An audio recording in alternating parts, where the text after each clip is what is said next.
Да, кадры решают все. И это лозунг не только фотографов, но и специалистов по управлению человеческими ресурсами. HR – одна из самых сложных и в то же время самых интересных сфер в бизнесе. Несмотря на растущий тренд по сокращению человеческого труда и замены его компьютерами, успех любого бизнеса все еще зависит от его сотрудников. Сегодня мы узнаем, как искать и нанимать правильных сотрудников, как их мотивировать, насколько оптимальна структура вашей организации, кого в ней не хватает и что можно оптимизировать. И поможет нам в этом Елена Машукова. Здравствуйте, меня зовут Елена Машукова, я HR-эксперт, аналитик компании Дмитрий Чуприны и партнеры. И сегодня у нас 3 совета по HR, которые вот прям можно взять и сразу применить. Первый совет – как выстроить структуру компании. Структура компании, она опирается на функционал, должный и необходимый. Функционал компании появляется из того, что вы понимаете все про цели бизнеса. Вы понимаете, какой главный бизнес-процесс вы обслуживаете. Допустим, для торговых компаний это будет товарооборот, для консалтинговых компаний это будет проектооборот, ну и так далее.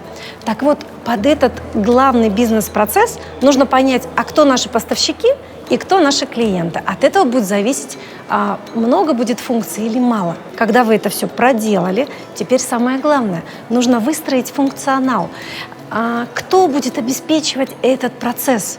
Конечно же, продажи и маркетинг, конечно же, бухгалтерское сопровождение, административная функция, ну и так далее. Все вы это прописываете, и вы получаете, собственно, весь достаточный функционал, который можете спокойно перевести в структуру организации.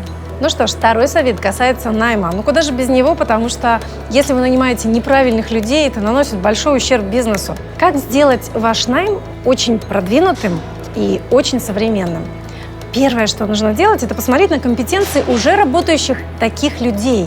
Нужно посмотреть, какие личностные и профессиональные качества им свойственны. Вы пойдете и спишете с них, какие такие золотые люди у вас уже успешно работают. Второй шаг.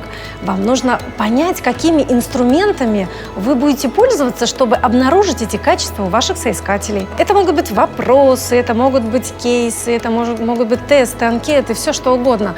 Но вам нужно определить эти качества у людей. Третий шаг. Вам нужно каждый свой вопрос или тест, или еще что-то нужно оцифровать. Проходной балл, как в институте, да, то есть вы должны каждого вашего соискателя мерить цифровым способом. Ну и четвертое. Начинайте нанимать новым методом и посмотрите, как это влияет на результаты бизнеса. Если это будет не очень хорошо, вам нужно будет скорректировать вашу систему, но это будет наиболее правильно. Ну что ж, и крайний наш совет, третий, касается адаптации персонала. Вот вы наняли людей, что же с ними дальше делать?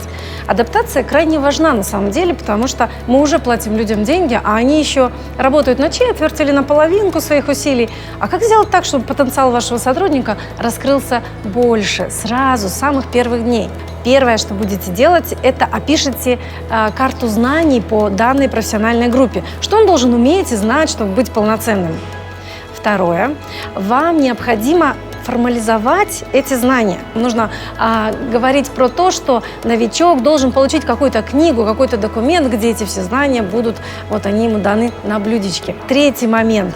Расставьте все эти знания в процесс, растяните. Что вы будете давать первое, что будете второе, а где у вас будет практика, а где будет стажировка.